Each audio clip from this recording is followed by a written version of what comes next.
नमस्कार साथियों, मैं डॉक्टर बीरेंद्र चौरसिया आज की इस क्लास में आप सभी का स्वागत करता हूं। आज की इस क्लास में हम लोग राष्ट्रीय आय लेखांकन और राष्ट्रीय आय से संबंधित विभिन्न कंसेप्ट जैसे हो गया जीडीपी, जीएनपी, एनडीपी और एनएनपी की अवधारणा समझेंगे। इसके अलावा इन चारों अवधारणाओं को बाजार कीमत और साधन लागत पर कैसे मापते हैं इसको देखेंगे। इसके अलावा हम लोग व्यक्तिगत आय और व्यक्तिगत व्यय योग्य आय की चर्चा करेंगे। इसके अलावा हम लोग आय की मौद्रिक या वास्तविक माप क्या होती है इसको भी देखेंगे, यानी राष्ट्रीय आय को मौद्रिक माप क्या होती है और वास्तविक माप क्या होती है। इसके अलावा यूनिट 2 का जो सिलेबस है राष्ट्रीय आय का मापन, जिसमें आय विधि, व्यय विधि, उत्पाद विधि या मूल्यवर्धन विधि और उससे संबंधित जो समग्र हैं उनकी चर्चा और राष्ट्रीय आय की अवधारणा की चर्चा अगले यूनिट में करेंगे। पिछली 2 क्लास में हम लोग यूनिट 1 पूरा कर चुके हैं। अगर आप लोगों ने वीडियो 1 और वीडियो 2 अभी तक नहीं देखी है तो आप लोग जाकर देख सकते हैं। सबसे पहले हम लोग शुरू करते हैं कि राष्ट्रीय आय लेखांकन क्या होता है। National income accounting. राष्ट्रीय आय लेखांकन को सामाजिक लेखांकन भी कहते हैं। सामाजिक लेखांकन वह प्रणाली है जिसके द्वारा अर्थव्यवस्था के विभिन्न क्षेत्रों के पारस्परिक संबंधों को सांख्यिकीय रूप में प्रस्तुत किया जाता है ताकि समग्र अर्थव्यवस्था की आर्थिक स्थितियों को पूरी तरह समझा जा सके। यह आर्थिक ढांचे के अध्ययन की एक पद्धति है। यह राष्ट्रीय आय लेखांकन क्या है? संपूर्ण अर्थव्यवस्था के आर्थिक लेखा जोखा को राष्ट्रीय आय लेखांकन या सामाजिक लेखांकन कहा जाता है। अर्थशास्त्र में सामाजिक लेखांकन शब्द का समावेश सबसे पहले जे.आर. हिक्स ने 1942 में किया था। तो प्रश्न पूछ सकता है राष्ट्रीय आय लेखांकन को और किस नाम से जाना जाता है, तो आप लोग क्या बताएंगे? सामाजिक लेखांकन। क्या पूछेगा सामाजिक लेखांकन शब्द का प्रयोग सबसे पहले कौन किया था? तो जे.आर. हिक्स। जो राष्ट्रीय आय लेखांकन या सामाजिक लेखांकन होता है दोहरी लेखा प्रणाली पर आधारित होते हैं, जिसमें एक तरफ प्राप्तियां और दूसरी तरफ भुगतान होते हैं। यानी अगर हम लोग जब सामाजिक लेखांकन करेंगे तो इसमें ऐसे रहेगा, एक तरफ प्राप्तियां रहेंगी, दूसरी तरफ भुगतान। जैसे आप लोगों के पासबुक में देखते होंगे एक तरफ जमा लिखा रहता है, एक तरफ निकासी, वैसे ही। आगे है कि राष्ट्रीय आय लेखांकन की इस पद्धति से अर्थव्यवस्था की विभिन्न आर्थिक इकाइयों और क्षेत्रों के आंकड़े को मैट्रिक्स के रूप में प्रस्तुत किया जाता है, जिनसे उनके पारस्परिक संबंधों को समझने में सहायता मिलती है। इस तरह संपूर्ण अर्थव्यवस्था के लिए तैयार किए गए रेखे राष्ट्रीय लेखांकन या राष्ट्रीय आय लेखांकन अथवा सामाजिक लेखांकन कहा जाता है। राष्ट्रीय आय लेखे के अंतर्गत प्रमुख रूप से निम्नलिखित 5 प्रकार के लेखे बनाए जाते हैं। राष्ट्रीय आय लेखांकन में कौन कौन से लेखे होते हैं? पहला है परिवार क्षेत्र के लेखे, दूसरा है उत्पादन क्षेत्र के लेखे, तीसरा है पूंजी क्षेत्र के लेखे, चौथा है सरकारी क्षेत्र के लेखे, पांचवा है विदेशी क्षेत्र के लेखे। तो राष्ट्रीय आय लेखांकन में हम लोग देखेंगे परिवार क्षेत्र को कहाँ कहाँ से प्राप्तियां हो रही है या आय की प्राप्ति कहाँ कहाँ से हो रही है, इनका व्यय कहाँ कहाँ से हो रहा है, यानी इनकी कितनी आय उत्पादन क्षेत्र से आ रही है, कितनी पूंजी से, कितनी सरकारी क्षेत्र से, कितनी विदेशी क्षेत्र से। इसी तरह से उत्पादन क्षेत्र का भी देखेंगे, इनका पैसा कितना परिवार क्षेत्र में जा रहा है, कितना उत्पाद पूंजी क्षेत्र में, कितना सरकारी क्षेत्र में, कितना विदेशी क्षेत्र में। इसी के अलावा उत्पादन क्षेत्र को कहाँ कहाँ से प्राप्ति हो रही है।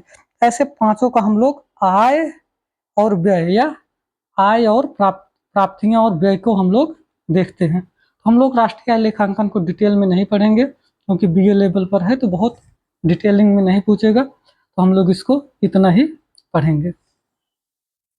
अब राष्ट्रीय आय की ये परिभाषा जो है आप लोग देख चुके हैं, तो हम लोगों को देखना है कि राष्ट्रीय आय से संबंधित विभिन्न जो अवधारणाएं होती है। राष्ट्रीय आय से संबंधित 4 अवधारणाएं होती है। पहला सकल घरेलू उत्पाद, जिसे इंग्लिश में ग्रॉस डोमेस्टिक प्रोडक्ट कहते हैं, जीडीपी। दूसरा है सकल राष्ट्रीय उत्पाद, ग्रॉस नेशनल प्रोडक्ट, जीएनपी। और शुद्ध घरेलू उत्पाद, नेट डोमेस्टिक प्रोडक्ट, एनएनपी। और शुद्ध या निवल राष्ट्रीय उत्पाद, net national product, NNP. NNP factor cost को ही राष्ट्रीय आय कहा जाता है।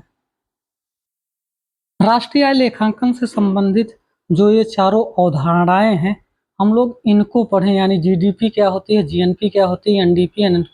तो हम लोग राष्ट्रीय लेखांकन से संबंधित कुछ बुनियादी अवधारणाएं देख लेते हैं, क्योंकि जब हम इनको पढ़ेंगे तो कुछ शब्दावलियां प्रयोग होंगी जिनको हमें अभी समझना जरूरी है। तो सबसे पहले अवधारणा जो है वो है मूल्यह्रास, डिप्रिसिएशन या पूंजी उपभोग, कैपिटल कंजम्पशन। ये क्या होता है?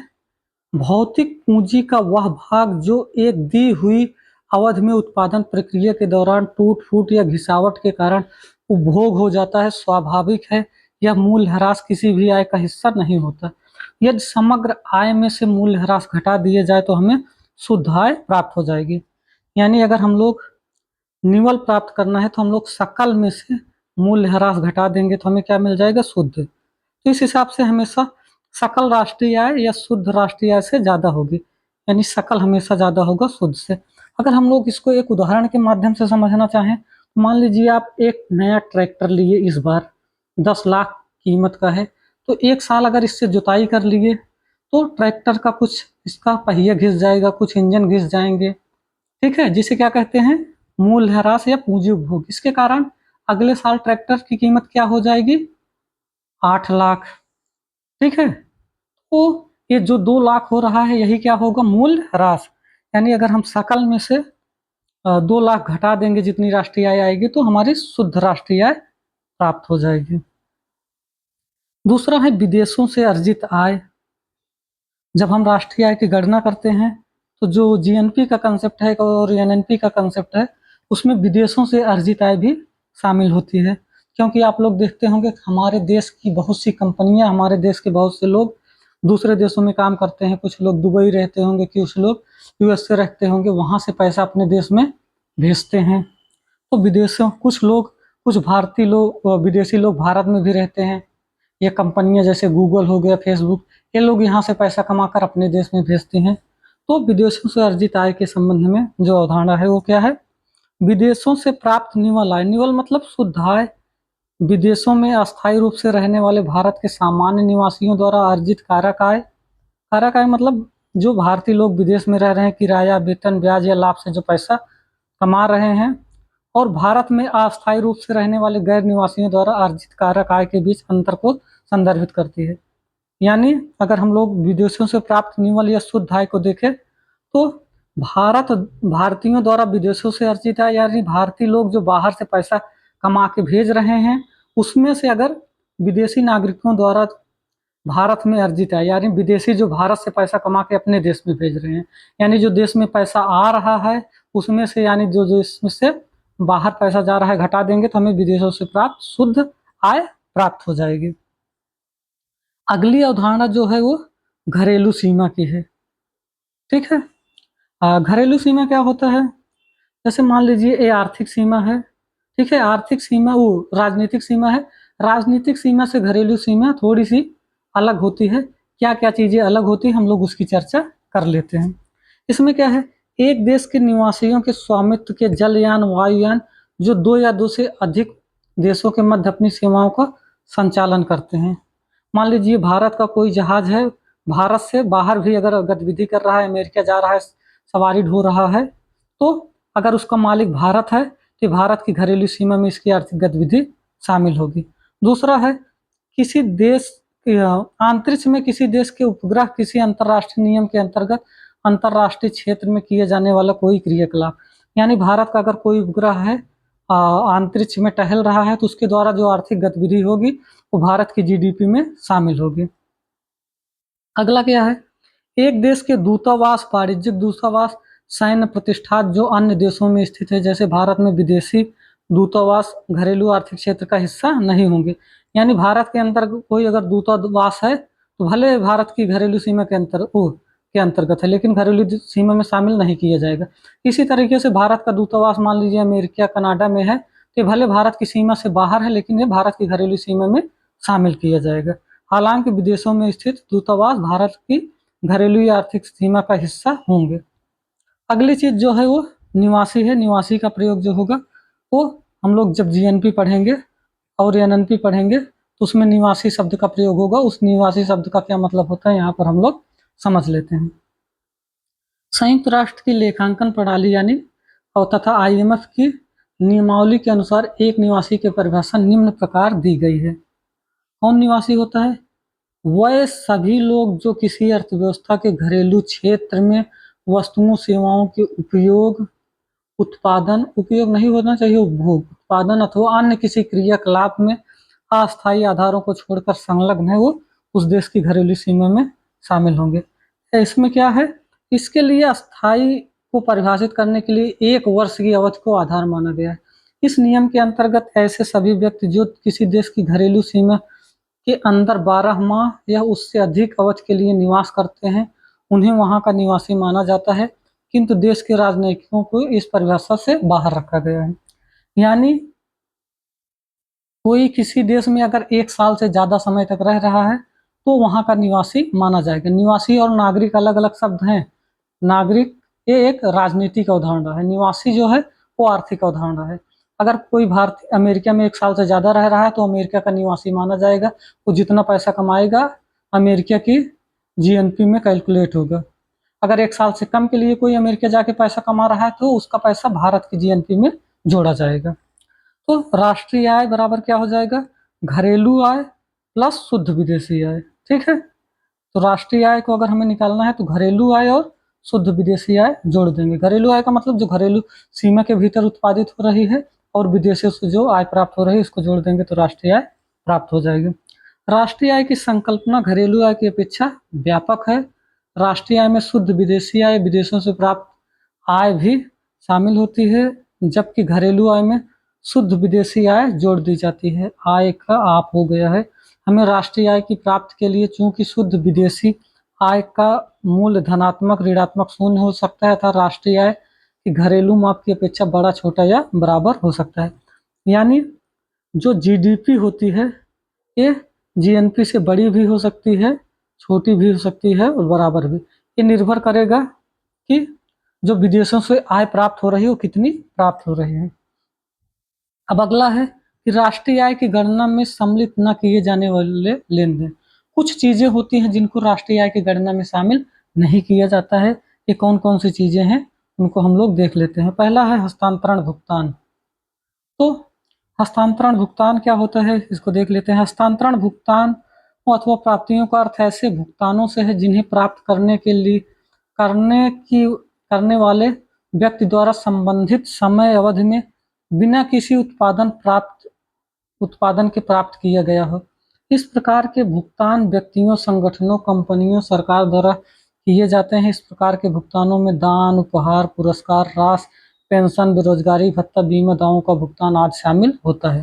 तो हस्तांतरण भुगतान आप लोग सरल भाषा में समझिए, जो पैसा हमें बिना काम के मिलता है, ठीक है, वो क्या होता है हस्तांतरण भुगतान। उसको राष्ट्रीय आय में शामिल नहीं किया जाता है।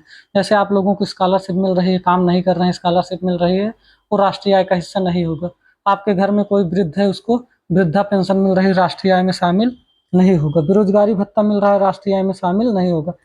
आप लोग अगर पुरस्कार कहीं से पा जाते हैं तो पुरस्कार राशि भी राष्ट्रीय आय में शामिल नहीं होगा। क्यों? क्योंकि इससे किसी वस्तु का उत्पादन नहीं हो रहा है। अगला है पूंजीगत लाभ। परिसंपत्तियों की बाजार पूंजीगत लाभ और पूंजीगत हानि केवल पूंजीगत कीमतों में उतार चढ़ाव को व्यक्त करते हैं, न कि उत्पादन में प्रवाह को। अतः इन्हें राष्ट्रीय आय में शामिल नहीं किया जाता है। राष्ट्रीय आय में तभी शामिल होगी जब किसी वस्तु का उत्पादन हो रहा हो या सेवा का उत्पादन हो रहा हो।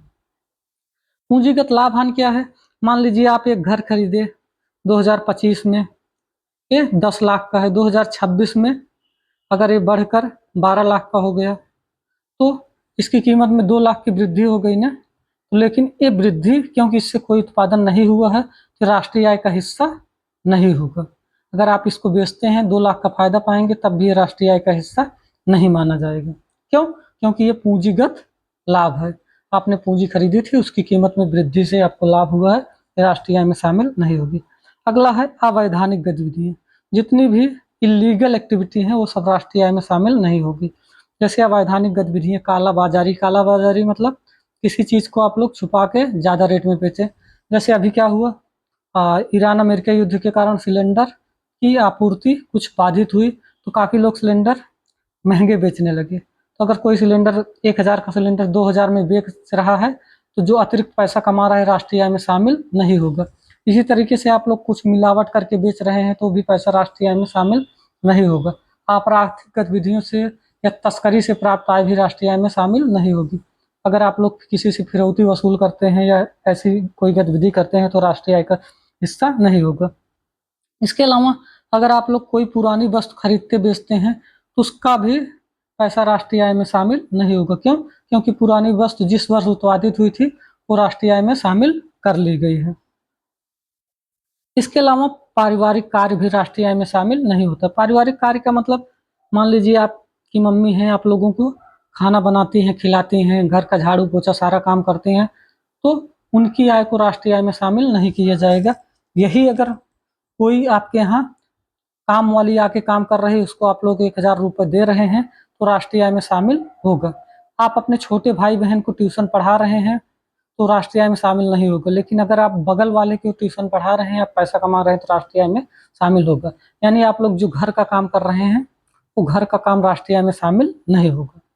तो अब हम लोग सबसे पहले सकल घरेलू उत्पाद की अवधारणा को समझते हैं। जीडीपी की अवधारणा एक बार हम लोग यूनिट 1 में भी पढ़ चुके हैं, तो यहाँ पर आप लोगों को आसानी होनी चाहिए। परिभाषा क्या है पहले देख लेते हैं।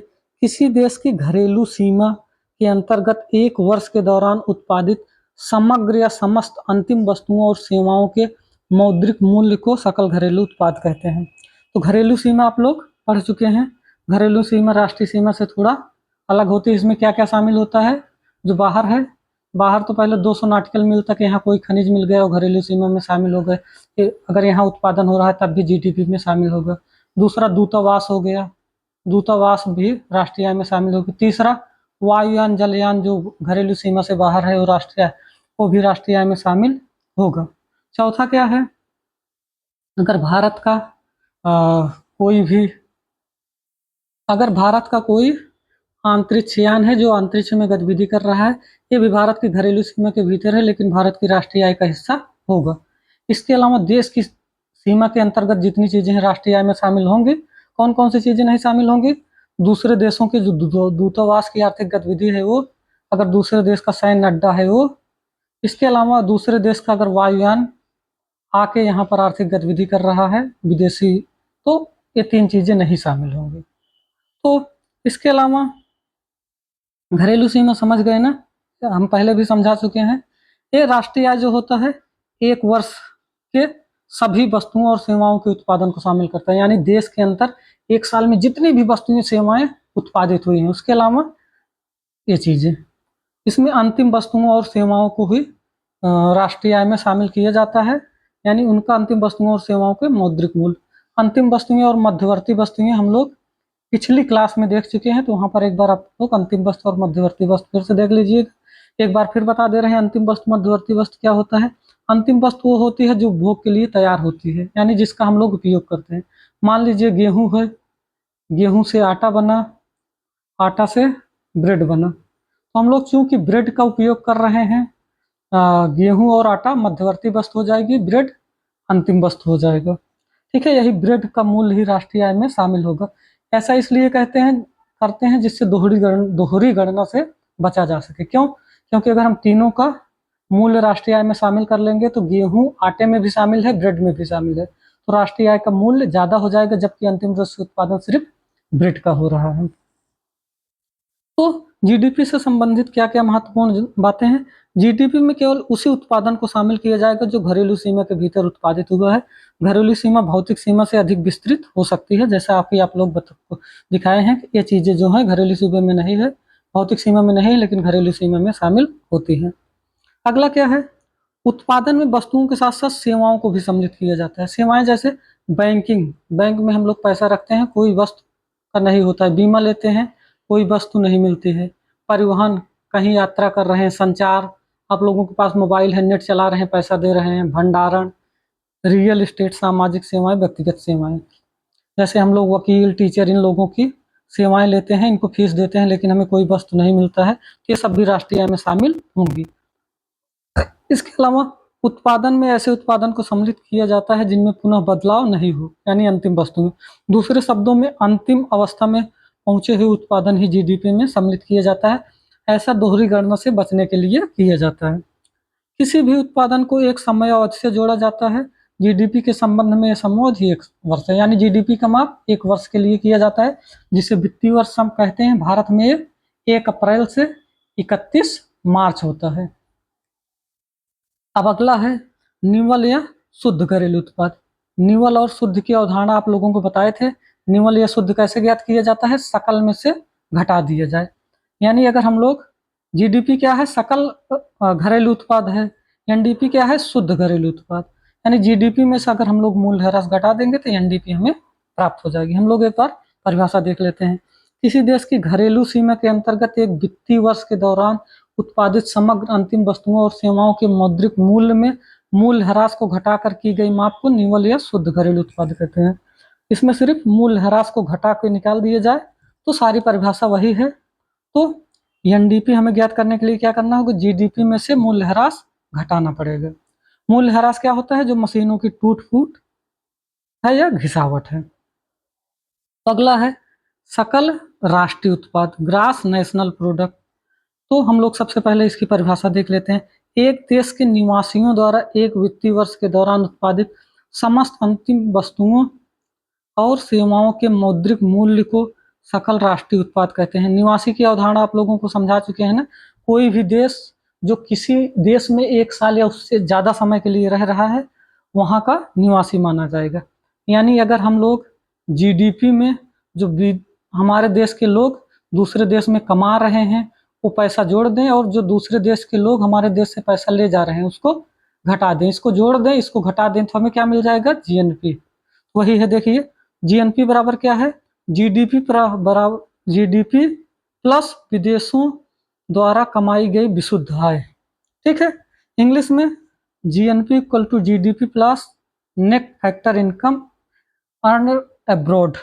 इसमें क्या होगा? अगर और करें, जीएनपी बराबर क्या होगा? जीडीपी प्लस भारतीय साधनों द्वारा विदेशों में की गई कमाई आय। यानी भारत या भारतीय लोगों द्वारा जो विदेशों से आय प्राप्त हो रही है उसको जोड़ देंगे, और विदेशी साधनों द्वारा भारत में कमाई गई आय को घटा देंगे। यानी भारत में जो विदेशी पैसा कमा रहे हैं उसको निकाल देंगे। अब अगला है निवल राष्ट्रीय उत्पाद। ये क्या था? सकल राष्ट्रीय उत्पाद था, ये निवल है। तो आप लोगों को बताए हैं निवल कैसे ज्ञात होता है? सकल में से मूल्यह्रास घटा देते हैं, तो वही है एनएनपी बराबर यहाँ जीएनपी होगा। जीडीपी लिख दिया गया है, जीएनपी होगा। जीएनपी माइनस मूल्यह्रास हो गया। तो इसकी क्या परिभाषा हो गई? एक देश के निवासियों द्वारा एक वित्तीय वर्ष के दौरान उत्पादित समग्र अंतिम वस्तुओं और सेवाओं के मौद्रिक मूल्य में मूल्यह्रास को घटाकर की गई माप को निवल या शुद्ध घरेलू उत्पाद कहते हैं। यानी अगर हम जीएनपी में से मूल्यह्रास घटा देंगे तो हमें एनएनपी मिल जाएगा। इसको हम लोग चेंज कर देते हैं, ये जीएनपी है। ठीक है, तो अब आप लोगों को कहे थे कि मौद्रिक आय माप की जो विधि है, यानी चारों अवधारणाएं हैं, कौन कौन सी? जीडीपी, जीएनपी, इसके अलावा एनडीपी, इससे संबंधित एनएनपी,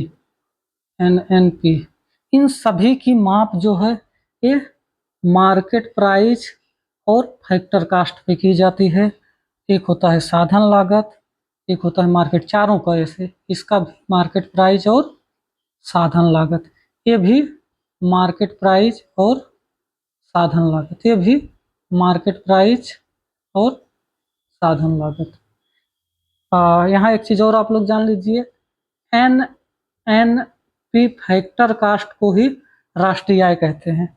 अगर कोई पूछे राष्ट्रीय आय क्या होता है तो एनएनपी फैक्टर कास्ट, यानी अभी हम जो इसको पढ़े हैं इसको अगर हम लोग फैक्टर कास्ट में ज्ञात करेंगे तो इसी को राष्ट्रीय आय कहते हैं। इंपॉर्टेंट पॉइंट है, आप लोग नोट कर लीजिए, अक्सर एग्जाम में पूछते हैं कि राष्ट्रीय क्या है, आय क्या होती है, एनएनपी फैक्टर कास्ट ही राष्ट्रीय आय होती है। अब साधन लागत यानी मार्केट प्राइस बाजार कीमत और फैक्टर कास्ट, साधन लागत क्या होता है इसको हम लोग समझ लेते हैं। सबसे पहले देखते हैं साधन लागत क्या होता है। ये कुछ भी हो सकता है, जीडीपी साधन लागत, एनडीपी साधन लागत, जीएनपी साधन लागत, एनएनपी साधन लागत, किसी का भी साधन लागत हो सकता है, सब में सेम फार्मूला अप्लाई होगा। क्या है? यह एक अर्थव्यवस्था में एक निश्चित अवधि में विभिन्न प्रकार की वस्तुओं और सेवाओं के उत्पादन में संलग्न उत्पादन के साधनों द्वारा किए गए योगदानों के बदले प्राप्त होने वाले साधनों के भुगतान का योग है। आगे क्या कहते हैं, यह केवल साधन लागतों पर की जाने वाली माप है, क्रेताओं द्वारा उत्पादों के लिए बाजार में चुकाई जाने वाली अंतिम कीमत नहीं। दूसरे शब्दों में यह वस्तु सेवा के उत्पादन की लागत है। तो साधन लागत, अच्छा इसको बाद में देखते हैं हम लोग। साधन लागत को सबसे पहले समझ लेते हैं। साधन लागत क्या है कि किसी वस्तु को फैक्ट्री में बनने पर कितनी लागत आती है। किसी वस्तु को बनने में कितनी लागत आएगी, तो उसको बनाने में जितने लोग लगे हैं, तो अर्थशास्त्र में उत्पादन के 5 साधन माने जाते हैं। 5 लोग लगे हैं, 5 लोगों को जो पैसा मिलेगा वही उस वस्तु की लागत है। किसको किसको मिलता है, भूमिपति या भूमि को एक हिस्सा मिलेगा, श्रम को मिलेगा, संगठन को एक हिस्सा मिलेगा, पूंजी को एक हिस्सा मिलेगा, एक हिस्सा साहसी को मिलेगा। यही 5 को जो पैसा मिल रहा है वही उस वस्तु की लागत हो जाएगी। अगर इसको हम लोग जोड़ देंगे तो फैक्ट्री में जो वस्तु उत्पादित हो रही है उसकी लागत प्राप्त हो जाएगी। यही क्या है, साधन लागत है। ठीक है, तो साधन लागत के अलावा दूसरी अवधारणा जो है वो है बाजार कीमत। साधन लागत पर जब यहाँ वस्तु उत्पादित हो जाती है, मान लीजिए वस्तु उत्पादित हुई, अब यहाँ बाजार में बिकने के लिए आएगी। बाजार में बिकने के लिए आएगी तो इसकी कीमत में क्या परिवर्तन होगा। जैसे यहाँ से सामान बाहर निकलेगी तो एक चीज होती है सरकार। सरकार क्या कहेगी, हमारा हिस्सा भी दे दो। तो सरकार यहाँ पर वस्तुओं पर अप्रत्यक्ष कर लगा देती है। तो कर लग जाएगा तो वस्तु की कीमत महंगी हो जाएगी। तो कर लगने के बाद जब बाजार में बिकने आएगी तो यही इसकी क्या हो जाएगी, वस्तु की बाजार कीमत। ठीक है, इसके अलावा सरकार कुछ वस्तुओं पर कर लगाती है, कुछ पर सब्सिडी देती है। जैसे सोलर पैनल हो गया, यूरिया खाद हो गई, जो किसानों को मिलती है। सब्सिडी देने से क्या होती है, वो चीजें बाजार में सस्ती बिकेंगी। तो यही हो गया, यानी अगर हम साधन लागत पर कर जोड़ दें और सब्सिडी घटा दें तो हमें बाजार कीमत ज्ञात हो जाएगी। अब आप लोग आगे पढ़ेंगे तो आप लोगों को समझ में आएगा। तो अब यहाँ से देखिए, फिर शुरू करते हैं। साधन लागत में अप्रत्यक्ष कर शामिल नहीं होते हैं। क्यों? क्योंकि फैक्ट्री में अभी उत्पादित हुआ है तो अप्रत्यक्ष कर कैसे शामिल होगा, क्योंकि वह उत्पादन प्रक्रिया से संबंधित नहीं होते हैं। लेकिन प्राप्त सब्सिडी शामिल होती है क्योंकि ये उत्पादन में प्रत्यक्ष इनपुट है। तो यानी अगर हम लोग साधन लागत ज्ञात करना चाहते हैं तो बाजार मूल्य में से अप्रत्यक्ष कर, जो कर लगाई है उसको हम लोग घटा दें, क्योंकि कर वस्तु का मूल्य ज्यादा कर रही है, उस सब्सिडी जोड़ दें तो हमें क्या हो जाएगा, साधन लागत प्राप्त हो जाएगा। अब बाजार कीमत क्या है? बाजार कीमत यह वह कीमत है जो क्रेताओं द्वारा बाजार में चुकाया जाता है। जहां अप्रत्यक्ष करों के कारण बाजार कीमतों का स्तर साधन लागत से अधिक हो जाता है, वहीं सब्सिडी के कारण बाजार कीमत साधन लागत से कम हो जाती है। यानी फैक्ट्री में अगर कोई वस्तु 100 रुपए की बन रही है, बाजार में बिकने के लिए आई, 10 रुपए सरकार कर लगा दी, यानी अप्रत्यक्ष कर जीएसटी जिसे कहते हैं, तो 110 रुपए की हो गई। तो बाजार में कितने पे हो गई, 110। साधन लागत पर कितने की थी, 100 की, तो 110 की हो गई। दूसरा, अगर साधन लागत पर 100 रुपए की है, सरकार 10 रुपए की सब्सिडी दे देती है, तो इससे कीमत में कमी आ जाएगी, बाजार में 9 रुपए की हो जाएगी। तो अब आप लोग देखिए, कीमतों से अधिक हो जाती है, वहीं सब्सिडी के कारण बाजार कीमत साधन लागत से कम हो जाती है। यानी बाजार कीमत अगर हमें ज्ञात करना है तो क्या करेंगे, साधन लागत फैक्ट्री में जितने में बन रही है उसमें कर जोड़ देंगे, अप्रत्यक्ष कर जिसे जीएसटी इस समय कहते हैं, और सब्सिडी घटा देंगे। सब्सिडी की हिंदी उपादान या आर्थिक सहायता होती है। तो अगर हमें मार्केट प्राइस ज्ञात करना है तो फैक्टर कास्ट में इनडायरेक्ट टैक्स जोड़ेंगे, सब्सिडी घटा देंगे, या बाजार कीमत बराबर क्या हो जाता है, साधन लागत प्लस शुद्ध अप्रत्यक्ष कर। शुद्ध अप्रत्यक्ष कर का मतलब है टैक्स जिसमें जुड़ा है, सब्सिडी घटी है। मार्केट प्राइस बराबर factor cost net indirect taxes. अच्छा, ये सारी चीजें हम लोग किस पे ज्ञात करते हैं, चारों का। तो हम यहाँ पर एक का लिख दे रहे हैं। जैसे मान लीजिए जीडीपी मार्केट प्राइस बराबर हो जाएगा जीडीपी फैक्टर कास्ट प्लस कर। कर कौन सा है, अप्रत्यक्ष कर है, माइनस सब्सिडी। यही, अब जीडीपी की जगह हम लोग एनडीपी कर देंगे तो तब भी यही फार्मूला रहेगा, लेकिन यहाँ भी एनडीपी हो जाएगा। इसी तरह से जीडीपी की जगह जीएनपी कर देंगे तो ये भी जीएनपी हो जाएगा, फार्मूला सब में सेम रहेगा। इसी तरह किससे अगर हम लोग जीटीपी की जगह एनएनपी कर देंगे तो यहाँ भी एनएनपी हो जाएगा, फार्मूला सेम रहेगा। यानी अगर हमें जीडीपी मार्केट प्राइस बराबर होगा जीडीपी फैक्टर कॉस्ट प्लस कर माइनस सब्सिडी। अगर आप लोगों को पक्षांतर करना आता है तो कर इधर प्लस है, इधर आएगा तो माइनस हो जाएगा, सब्सिडी माइनस है तो प्लस हो जाएगा। तो दूसरा फार्मूला क्या बन जाएगा, जीडीपी फैक्टर कास्ट बराबर हो जाएगा जीडीपी मार्केट प्राइस। कर प्लस है तो यहाँ हो जाएगा माइनस, माइनस कर कौन सा कर है, अप्रत्यक्ष कर है, ध्यान देंगे आप लोग, प्लस सब्सिडी। एक दो क्वेश्चन इससे पक्का एग्जाम में आएगा, तो आप लोग साधन लागत और बाजार कीमत अच्छे से समझ लीजिएगा। और दूसरा जो जीडीपी की माप होती है वो मौद्रिक मूल्य या चालू मूल्य या वर्तमान कीमत पे होती है। इसके अलावा आधार कीमत या वास्तविक कीमत पर भी होती है। तो इसको क्या है हम लोग थोड़ा सा समझते हैं। किसी वस्तु या सेवा का चालू मूल्य वित्त वर्ष में बाजार मूल्य, नामित मूल्य, वर्तमान मूल्य कहलाता है। चूंकि मुद्रास्फीति वर्तमान बाजार मूल्य में शामिल होती है, इसलिए नामित मूल्य, वर्तमान मूल्य मुद्रास्फीति के वर्तमान स्तर के अनुसार परिवर्तित होता रहता है। तो मान लीजिए अगर हम लोग चालू मूल्य पर जीडीपी ज्ञात कर रहे हैं तो हम लोग क्या करेंगे, वाई क्या है हमारी राष्ट्रीय आय, राष्ट्रीय आय 25 की ज्ञात कर रहे हैं तो हम लोग 25 का कीमत लेंगे गुणे हम लोग 25 का ही उत्पादन ले लेंगे। यानी 2025 में कितना कीमत था, कितना उत्पादन, ठीक है। लेकिन इसमें एक दिक्कत आ जाती है, मान लीजिए 2026 में उत्पादन उतना ही रहा, कीमत 10 से बढ़ के 12 रुपए हो जाए तो क्या होगा। मान लीजिए इस बार 10 उत्पादन था, अब भी 10, तो यहाँ पर राष्ट्रीय आय 10 गुणे 10 बराबर 100 था, यहाँ बराबर क्या हो जाएगा 120।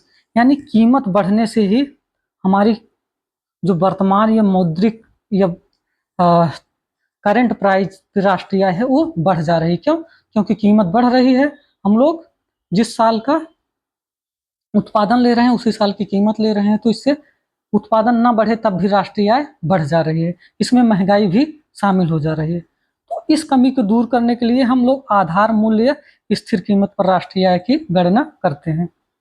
तो यहाँ पर इस प्रणाली में दिए गए वर्ष के उत्पादों का अंकित मूल्य प्राप्त होता है, किंतु उत्पादों के प्रवाह में होने वाले परिवर्तनों का सही निरूपण नहीं है। यही कारण है कि चालू कीमतों में मुद्रास्फीति और स्फीति के रूप में होने वाले उतार चढ़ाव को भी शामिल किया जाता है। इसमें मुद्रास्फीति भी शामिल हो जा रहा है। क्यों, क्योंकि कीमत बढ़ जा रही है, उसको भी अगर कीमत घट जा रही है तो जीएनपी घट जाएगी, भले ही उत्पादन हो। इसमें हम लोग क्या करते हैं, आधार मूल्य या स्थिर कीमत में इसके अंतर्गत उत्पादों का मूल्यांकन आधार वर्ष के आधार पर किया जाता है। आधार वर्ष कीमतों को स्थिर मान लिया जाता है ताकि आधार उतार चढ़ाव से दूर किया जा सके। स्थिर कीमतों पर की गई माप में उत्पादों के स्तर में होने वाला वास्तविक परिवर्तन व्यक्त करता है। यही कारण है कि अर्थव्यवस्था में आर्थिक समृद्धि को व्यक्त करने के लिए स्थिर कीमतों पर की गई माप का प्रयोग किया जाता है। इसमें हम लोग क्या करते हैं, इसमें देखिए जिस साल का उत्पादन है, उत्पादन तो उसी साल का लिया जा रहा है, लेकिन कीमत हमेशा एक आधार साल की। इसमें कैसे करेंगे, मान लीजिए क्यू उत्पादन 25 का है, कीमत आधार वर्ष 25 का है तो कीमत भी 25 की होगी। यानी 10 वर्ष का उत्पादन हुआ, 10 गुणे 10 बराबर 100।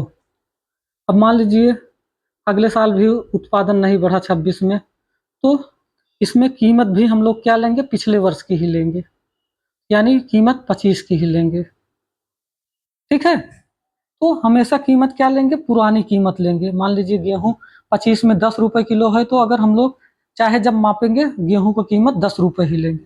इसमें देखिए हमेशा प्राइस उसी साल का लिया जाता था जिस साल की हम लोग मापते थे। इसमें क्या लिया जा रहा है, एक आधार वर्ष का ही हमेशा। इससे क्या होगी, जब उत्पादन बढ़ेगा तभी राष्ट्रीय आय बढ़ेगी। तो भारत में राष्ट्रीय आय का मतलब निव्वल राष्ट्रीय उत्पाद स्थिर मूल्य पर बाजार कीमत उत्पाद, यानी NNP eight market price at constant price को ही राष्ट्रीय आय कहते हैं। एनएनपी मार्केट प्राइस और कांस्टेंट प्राइस को ही राष्ट्रीय आय कहते हैं। और राष्ट्रीय आय से संबंधित कुछ और अवधारणाएं हैं। निजी आय ये सिलेबस का हिस्सा नहीं है, लेकिन निजी आय को हमें बिना निजी आय समझे हम लोग व्यक्तिगत आय और व्यक्तिगत व्यय योग्य आय हम लोग समझ नहीं पाएंगे, तो इसको हम लोग देख लेते हैं। अर्थव्यवस्था को मोटे तौर पे 2 क्षेत्रों में बांटा जाता है, सार्वजनिक क्षेत्र यानी सरकारी क्षेत्र और निजी क्षेत्र। निजी क्षेत्र मतलब जो प्राइवेट सेक्टर है। सार्वजनिक क्षेत्र के अंतर्गत सार्वजनिक क्षेत्र के विभागों को शामिल किया जाता है जो सरकार द्वारा विभिन्न स्तरों पर संचालित किए जाते हैं, जिसमें केंद्र सरकार, राज्य सरकार या स्थानीय सरकार हो सकता है।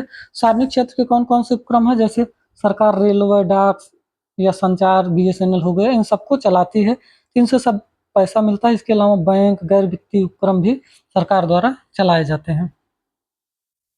तो अतः सार्वजनिक क्षेत्र के अंतर्गत विभिन्न उपक्रम स्तरों पर कार्यरत विभिन्न प्रकार के सार्वजनिक उपक्रम भी शामिल होते हैं। दूसरी ओर निजी क्षेत्र के अंतर्गत पारिवारिक क्षेत्र, निजी निगमित क्षेत्र। निजी निगमित क्षेत्र मतलब बड़ी बड़ी कंपनियां जो होती हैं उनका कोई एक मालिक नहीं होता है, तो उन्हें क्या कहते हैं, निगम। उनका एक मैनेजमेंट होता है जो उनका संचालन करता है, इसीलिए उनको निजी निगमित क्षेत्र कहते हैं।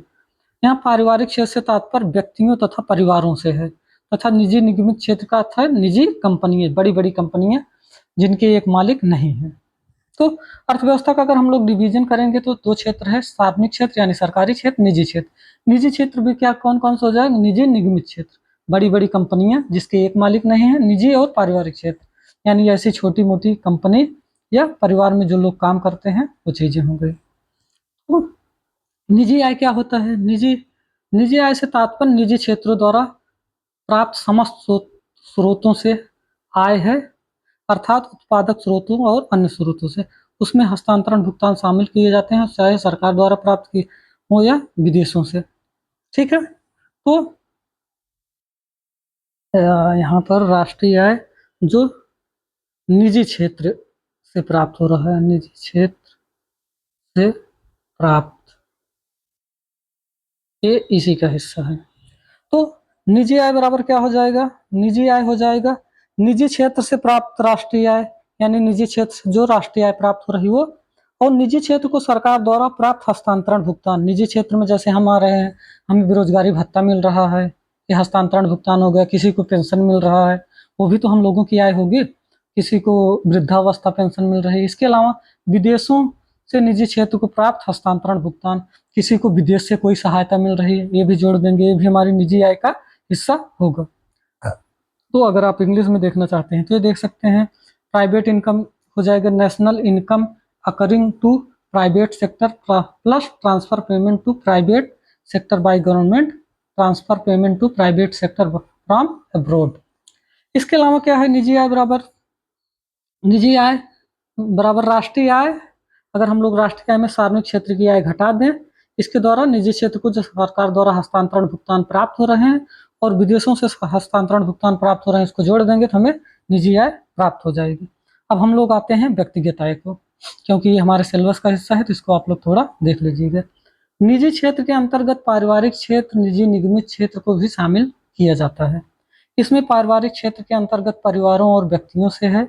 पारिवारिक क्षेत्र से प्राप्त होने वाली आय को व्यक्तिगत आय कहा जाता है, यानी परिवार और एक परिवार है और व्यक्ति, ये लोग जो आय प्राप्त करते हैं इसे क्या कहते हैं, व्यक्तिगत आय, यानी जो हम लोगों को घर पे पैसा मिलता है। तो व्यक्तिगत आय क्या हो जाएगी, निजी आय। क्यों निजी आय, 2 हिस्सा है देखो। व्यक्तिगत आय अगर हमें ज्ञात करना है तो निजी आय, अभी जो हम लोग निजी आय का फार्मूला देखे हैं, व्यक्तिगत आय बराबर निजी आय। निजी आय में से निगम कर घटा देते हैं। निगम कर का मतलब जो बड़ी बड़ी कंपनियां होती हैं जो वो कर देती हैं। इसके बाद अवितरित लाभांश या निगमित क्षेत्र द्वारा रखी आय। अगर हम लोग निजी आय में से निगम कर, जो बड़ी बड़ी कंपनियां कर दे देती हैं, उसको हटा दें, और उसके बाद कंपनियां जो लाभ का हिस्सा हम लोगों को नहीं देती हैं, यानी जो बांटती नहीं, उसको घटा दे, तो हमें व्यक्तिगत आय प्राप्त हो जाएगी। क्यों, क्योंकि निजी आय का बाकी सारा हिस्सा व्यक्तिगत आय का हिस्सा होता है। क्या क्या नहीं होता, जो बड़ी बड़ी कंपनियां कर दे देंगी वो हम लोगों के पास नहीं आएगा। इसके अलावा जो अवितरित लाभांश है, अगर आप लोग इंग्लिश में हैं तो personal income equal to private income minus corporate tax minus undistributed profit या retained income of private corporation sector. अब आता है व्यक्तिगत आय। क्या हमें या हमारे घर परिवार को जो आय मिलती है वो सारा पैसा हम खर्चा कर सकते हैं? सवाल होगा नहीं। क्यों? क्योंकि सरकार आ जाती है, कह रही है कि अगर इससे ज़्यादा कमाएंगे तो हमारा भी हिस्सा दो। यानी अगर हम लोग अपनी व्यक्तिगत आय में से सरकार को जो प्रत्यक्ष कर देते हैं उसको घटा देंगे तो व्यक्तिगत व्यय योग्य आय प्राप्त हो जाएंगी। इसको हम लोग देख लेते हैं। व्यक्तियों द्वारा प्राप्त होने वाली आय व्यक्तिगत आय कहलाती है। सरकार द्वारा व्यक्तियों पर प्रत्यक्ष व्यक्तिगत कर लगाए जाते हैं। चूंकि कर एक अनिवार्य भुगतान है, अतः प्रत्यक्ष कर की राशि उपयोग न तो बचत के रूप में और न ही व्यय के रूप में की जा सकती है। अतः व्यक्तिगत आय में व्यक्तिगत प्रत्यक्ष करों को घटा देने से शेष बची आय को व्यक्तिगत प्रयोज्य आय कहते हैं। तो यानी व्यक्तिगत व्यय योग्य आय क्या है? व्यय योग्य आय या व्यक्तिगत प्रयोज्य आय भी कहते हैं। यानी व्यक्तिगत आय में से अगर हम लोग व्यक्तिगत प्रत्यक्ष कर घटा दें तो ज्ञात हो जाएगा। तो पर्सनल डिस्पोजेबल इनकम बराबर personal income minus personal direct tax. ये इंपॉर्टेंट है, आप लोग देख लीजिएगा, अक्सर एग्जाम में पूछा जाता है। तो अगर हम लोग देखें तो राष्ट्रीय आय बड़ी होगी निजी आय से, निजी आय ज्यादा होगी व्यक्तिगत आय से, व्यक्तिगत आय ज्यादा होगी व्यक्तिगत व्यय योग्य आय से। एक कंसेप्ट और छूट रहा है जो अक्सर एग्जाम में पूछा जाता है, उसको भी हम लोग देख लेते हैं। वो है प्रति व्यक्ति आय बराबर होता है राष्ट्रीय आय बटा जनसंख्या। ये भी आप लोग फार्मूला देखे रहिएगा। प्रति व्यक्ति आय को इंग्लिश में कहते हैं per capita income. Short form में इसको पीसीआई भी कहते हैं। पीसीआई का फार्मूला क्या होगा? नेशनल इनकम, राष्ट्रीय आय बटा जनसंख्या। अगर हमें एक परिवार में औसतन एक लोग कितना कमा रहे हैं कैसे पता चलेगा? मान लीजिए आपके परिवार में 5 लोग हैं, आपकी पूरी कमाई 10,000 है, तो 10,000 बाकी 5,000, एक लोग औसतन 2,000 कमा रहे हैं। ऐसे देश में औसतन कितना कमा रहे हैं? प्रति व्यक्ति आय का मतलब एक व्यक्ति औसतन कितना कमा रहा है, देश की कुल कमाई बटा देश में कुल कितने लोग हैं। तो प्रति व्यक्ति आय भी बहुत पूछा जाता है, ये भी इंपॉर्टेंट है, इसको भी आप लोग नोट कर लीजिएगा। आज की क्लास बस यहीं तक। आप लोगों को क्लास कैसी लगी कमेंट बॉक्स में जरूर बताइएगा। हम लोग यूनिट 3 पूरी कर लेंगे तब हम लोग एमसीक्यू सॉल्व करेंगे। धन्यवाद।